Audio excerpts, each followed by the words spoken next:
म्हणजे election commission हे स्वायत्त संस्था असताना भाजप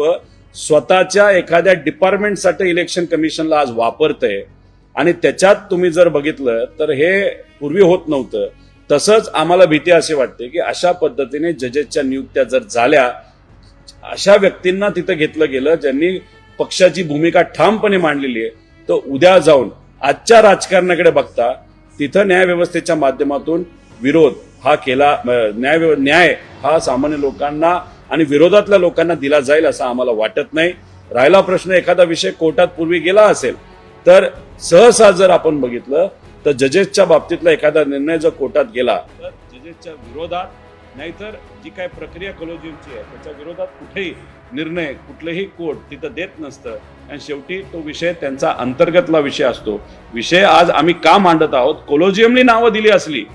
तरी मग इंटरव्ह्यू, आता आम्हाला तो अधिकार नाही की काय पद्धतीने इंटरव्ह्यू झाला, कोण ते 60 लोक होते ज्यांना तिथं रिजेक्ट केलं गेलं, त्याच्यामध्ये कुठल्या कुठल्या भूमिका घेणारे लोक होती का काही असे होते की जे कुठलीच भूमिका कुठल्याही पक्षाच्या बाजूला आजपर्यंत दिलं नाही, मग त्यांच्यावर अन्याय झाला का, मग हीच तीन नावं पुढे का आली, मग त्याच्यामध्ये नियुक्त्या करत असताना डिले का झाला, मग सुप्रीम कोर्ट असं होतं का, सुप्रीम कोर्ट काही चांगल्या जजेसची नावं पुढे करत होतं पण मग सरकार मुद्दामून डिले करत होतं त्या जजेसच्या नियुक्त्या देण्यासाठी, नाहीतर सरकारकडनं वेळ लावला जात होता आणि म्हणून एवढा मोठा डिले झाला आणि मग कुठेतरी कॉम्प्रोमाइज झालं का अशी भीती तिथं आम्हा सर्वांना वाटते. पण न्यायव्यवस्थेवर आमचा सगळ्यांचा विश्वास आहे, फक्त सरकारवर मात्र तिथं विश्वास नाही. त्यामुळे सरकारने या बाबतीत